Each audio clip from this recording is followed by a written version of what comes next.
अस्सलामुअलैकुम। Welcome to my YouTube channel. आज का हमारा टॉपिक है कन्वर्जन ऑफ यूनिट्स। प्रीफिक्सेस हमने पढ़े, हमने देखा कि हमें प्रीफिक्सेस से पता चल जाता है कि कोई भी ऐसा यूनिट स्मॉल है या लार्ज है। आज हम देखेंगे कि स्मॉलर यूनिट को लार्जर यूनिट में कैसे कन्वर्ट किया जा सकता है और लार्जर यूनिट को स्मॉलर यूनिट में कैसे कन्वर्ट किया जा सकता है। फॉर एग्जाम्पल, हमारे पास 100 centimetre is equal to 1 metre. जो क्वेश्चन गिवन होता है, जो क्वेश्चन में फिजिकल क्वांटिटी का ऐसा यूनिट होता है, उसको कन्वर्ट करना एक ऐसे यूनिट में जो कि आंसर रिक्वायर होता है, जो कि आंसर में रिक्वायर होता है। 100 को एज इट इज लिख देते हैं, सेंटी को इसके प्रीफिक्स का जो वैल्यू है 10 एक्सपोनेंट माइनस 2 लिख देते हैं। मल्टीप्लाई करते हैं, जो आंसर में हमें यूनिट चाहिए उसके प्रीफिक्स से मल्टीप्लाई कर देते हैं और उसी से ही डिवाइड कर देते हैं। यहाँ पे हमें आंसर जो है वो मीटर में चाहिए, तो मीटर के साथ कोई प्रीफिक्स नहीं है, तो प्रीफिक्स हम कंसीडर कर लेते हैं कि मीटर के साथ प्रीफिक्स 1 है, तो 1 से हमने मल्टीप्लाई कर दिया और डिवाइड कर दिया।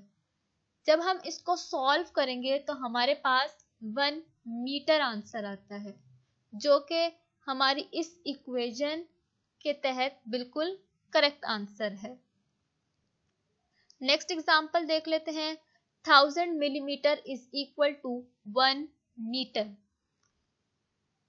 क्वेश्चन में जो फिजिकल क्वांटिटी आपको गिवन हो सकती है वो मिलीमीटर में है और आंसर रिक्वायर है मीटर में, तो 1000 एज इट इज लिख दिया, मिली की वैल्यू पुट कर दी 10 एक्सपोनेंट माइनस 3। आंसर में रिक्वायर है मीटर, मीटर का प्रीफिक्स कुछ भी नहीं है, तो हम कंसीडर कर लेते हैं मीटर का प्रीफिक्स 1 है, तो 1 से हमने मल्टीप्लाई और डिवाइड कर दिया, तो हमारे पास आंसर आ गया 1 मीटर। इसी तरह 10 millimetre is equal to 1 centimetre. Millimetre physical quantity आपको गिवन हो सकती है और सेंटीमीटर में आंसर रिक्वायर है, तो 10 हमने एज इट इज लिख दिया, मिली की वैल्यू पुट कर दी 10 एक्सपोनेंट माइनस 3, मल्टीप्लाई और डिवाइड हमने इस सेंटी से करना है, इस सेंटी की वैल्यू से करना है, जो कि वैल्यू है हमारे पास 10 एक्सपोनेंट माइनस 2 से मल्टीप्लाई भी कर दिया और 10 एक्सपोनेंट माइनस 2 से डिवाइड भी कर दिया। आंसर हमें सेंटीमीटर में चाहिए, इसी वजह से हमने जो प्रीफिक्स की वैल्यू थी, यानी मीटर के साथ सेंटी प्रीफिक्स लगा हुआ था, जो प्रीफिक्स की वैल्यू थी, जो हमें आंसर में यूनिट रिक्वायर्ड था, उसकी वैल्यू को इंट्रोड्यूस करवाने के लिए हमने उससे मल्टीप्लाई करवाया है और डिवाइड करवाया है, और हमारे पास इसका आंसर आ जाता है 1 सेंटीमीटर। इसी तरह अगर हमने कन्वर्जन करनी हो लार्जर यूनिट से स्मॉलर यूनिट में, तो हम देख लेते हैं लार्जर यूनिट से स्मॉलर यूनिट में किस तरीके से जाया जा सकता है। 1 metre is equal to 100 centimetre. 1 metre means metre के साथ कोई प्रीफिक्स नहीं है, तो मीटर के साथ हम प्रीफिक्स 1 कंसीडर कर लेते हैं। 1 यहाँ पे लिख दिया और हमें वैल्यू चाहिए 100 सेंटीमीटर, हमारे पास सेंटीमीटर में वैल्यू चाहिए, यानी हमने सेंटी की वैल्यू को इंट्रोड्यूस करवाना है।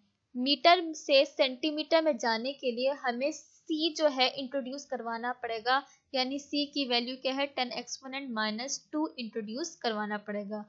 यहाँ पे हमने 1 और इंट्रोड्यूस करवाना है 10 एक्सपोनेंट माइनस 2, तो उससे कर दिया मल्टीप्लाई और डिवाइड, तो हमारे पास क्या आंसर आ गया 100 सेंटीमीटर। आप यहाँ पे देखें कि हम यहाँ पे 10 एक्सपोनेंट माइनस 2 से डिवाइड भी हो रहा था और यहाँ पे 10 एक्सपोनेंट माइनस 2 से मल्टीप्लाई भी हो रहा था, तो कौन सी ऐसी वैल्यू है जिसको हम कन्वर्ट कर सकते हैं सेंटीमीटर में? 10 एक्सपोनेंट माइनस 2 अगर हम देखें तो ये सेंटी की वैल्यू बनती है, लेकिन अगर हम इस 10 रेज टू पावर माइनस 2 की बात करें, जब हम इसको ऊपर लेकर आएंगे तो ये 10 एक्सपोनेंट प्लस 2 बन जाएगा, जो कि सेंटी की वैल्यू नहीं है। इसी वजह से हम 10 एक्सपोनेंट माइनस 2 को c लिख देंगे और 1 डिवाइडेड बाय 10 एक्सपोनेंट माइनस 2 को डिवाइड कर देंगे, यानी सिर्फ इतना पार्ट जो है हमारा वो डिवीजन होगी, उसकी डिवीजन होगी। और 1 डिवाइडेड बाय 10 एक्सपोनेंट माइनस 2 को जब हम डिवाइड करेंगे तो वो हमारे पास आंसर क्या आता है? 100 आता है। और इस 10 एक्सपोनेंट माइनस 2 को हम लिख देंगे c यानी सेंटी, और मीटर एज इट इज आ जाएगा। इसी तरह हम नेक्स्ट एग्जांपल देख लेते हैं। यहाँ पे हमारे पास 1 metre is equal to 1000 millimetre है, यानी मीटर से हमने मिलीमीटर में जाना है। लार्जर यूनिट से स्मॉलर यूनिट में जाना है, यानी मिली इंट्रोड्यूस करवाना है। जो प्रीफिक्स इंट्रोड्यूस करवाना होता है उससे मल्टीप्लाई करते हैं और डिवाइड करते हैं। यहाँ पे 1 एज इट इज था, 1 एज इट इज आ गया, और मिली को इंट्रोड्यूस करवाना है तो मल्टीप्लाई बाय 10 एक्सपोनेंट माइनस 3 कर देंगे, और डिवीजन में हमारे पास आ जाएगा 10 एक्सपोनेंट माइनस 3। अब देखिए 10 एक्सपोनेंट माइनस 3, ये वाला जो 10 एक्सपोनेंट माइनस 3 है इसको हम मिलीमीटर लिख सकते हैं। अगर इस वाले 10 एक्सपोनेंट माइनस 3 को देखा जाए, अगर हम इसको ऊपर लेके जाते हैं तो 10 एक्सपोनेंट माइनस 3 जो है वो कन्वर्ट हो जाएगा 10 एक्सपोनेंट प्लस 3 में। तो मिली की वैल्यू जो होती है वो 10 एक्सपोनेंट माइनस 3 होती है। तो हम 10 एक्सपोनेंट माइनस 3, ये वाला जो 10 एक्सपोनेंट माइनस 3 है इसको हम मिली नहीं लिख सकते।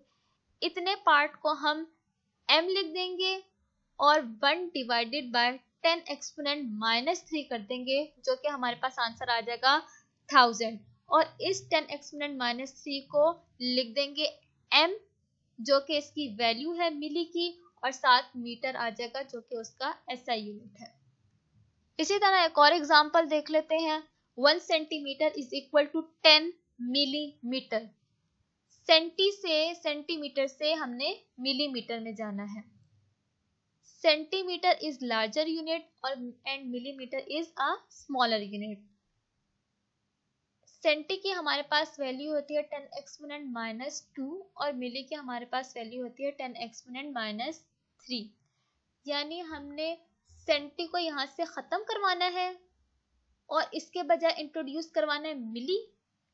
तो जिस प्रीफिक्स को इंट्रोड्यूस करवाना होता है उसको मल्टीप्लाई एंड डिवाइड कर देते हैं। यहाँ पे हम देख लेते हैं कि 1 सेंटीमीटर से 10 मिलीमीटर में जाना है, तो 1 एज इट इज आ गया, यहाँ पे हमारे पास 1 एज इट इज आ गया। एंड सेंटी की जो वैल्यू थी यहाँ पर उसको हमने लिखा 10 एक्सपोनेंट माइनस 2, यानी 1 सेंटीमीटर है, इसकी वैल्यू आ गई 1 इंटू 10 एक्सपोनेंट माइनस 2। मिलीमीटर में जाना है तो मिली की वैल्यू को इंट्रोड्यूस करवाने के लिए हम उस प्रीफिक्स से मल्टीप्लाई भी कर देंगे और डिवाइड भी कर देंगे। तो यहाँ पर हमने मल्टीप्लाई बाय 10 एक्सपोनेंट माइनस 3 भी कर दिया और डिवाइडेड बाय 10 एक्सपोनेंट माइनस 3 कर दिया। अब आप लोग मुझे बताएं कि 10 की ये वाली 10 रेज़ टू पावर माइनस 3 की ये वाली वैल्यू को हम मिलीमीटर लिख सकते हैं या 10 एक्सपोनेंट माइनस 3 की ये वाली वैल्यू को हम मिलीमीटर लिख सकते हैं। तो आप लोग बिल्कुल सही सोच रहे हैं, हम इस वाली वैल्यू को मिलीमीटर में लिख सकते हैं, यानी इसको हम m लिख सकते हैं। तो इसी तरीके से हमने क्या किया, 1 into 10 exponent minus 2 divided by 10 exponent minus 3 को जब हमने सॉल्व किया तो हमारे पास 10 आ गया। और ये जो 10 एक्सपोनेंट माइनस 3 था, ये जो पार्ट था, इसको हमने लिख दिया मिली और हमारे पास जो यूनिट था वो मीटर था। आज के लिए इतना ही। लाइक कीजिएगा, कमेंट कीजिएगा, शेयर कीजिएगा और सब्सक्राइब बिल्कुल ना करना भूलिएगा। अब तक के लिए इतना ही। अल्लाह हाफिज।